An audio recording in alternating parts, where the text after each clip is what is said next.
যদি ভাবেন আমরা একাই 100, আমরা এইসব নিয়ন্ত্রণ করব, আমরা এইসব হত্যাকর্তা, তাদেরকে বলবো আওয়ামী লীগের পতন থেকে শিক্ষা নিন। বাংলাদেশ তথা এই নারায়ণগঞ্জে আর কোন মাফিয়া এবং নব্য শামীম ওসমানের জন্য জন্ম না হয়।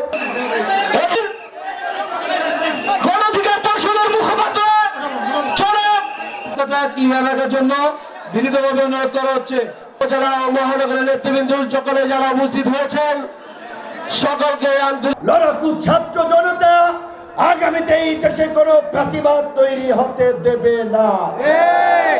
আগামীতে যারা নেতা হবেন, জনপ্রতিনিধি হবেন, ওই ভোট কেন্দ্র দখল করে সিল মেরে জনপ্রতিনিধি হওয়ার দুঃস্বপ্ন দেখবেন না।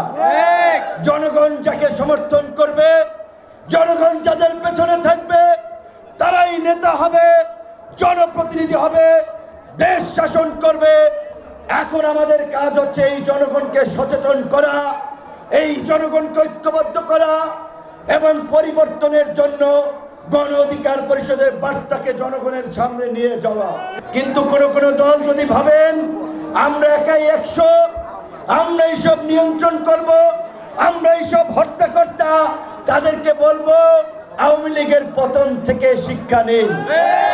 এই দেশের মানুষ কাউকে পরোয়া করে নাই। 16 বছরের দৈত্য দানবীয় হাসিনার ফ্যাসিবাদ হঠাতে বুক পেতে দিয়েছিল সেই বীর জনতা, লড়াকু ছাত্র জনতা আগামীতে এই দেশে কোনো ফ্যাসিবাদ তৈরি হতে দেবে না। সেই জাতীয় নির্বাচন অনুষ্ঠিত হলে গণ অধিকার পরিষদ 300 আসনে প্রার্থী দেবে।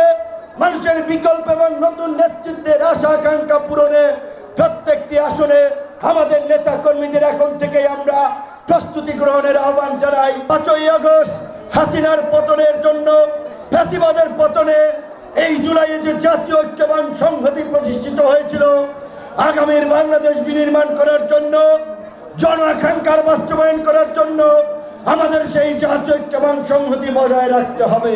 জুলাই পরবর্তী বাংলাদেশ তথা এই নারায়ণগঞ্জে আর কোন মাফিয়া এবং নব্য শামীম ওসমানের জন্য জন্ম না হয়। আপনারা এই নারায়ণগঞ্জের ব্যবসায়ী সাধারণ জনগণের সাথে ঐক্যবদ্ধভাবে এই সমস্ত মাফিয়া, চাঁদাবাজ, সন্ত্রাস, দখলদারের বিরুদ্ধে প্রতিরোধ করে তুলবেন।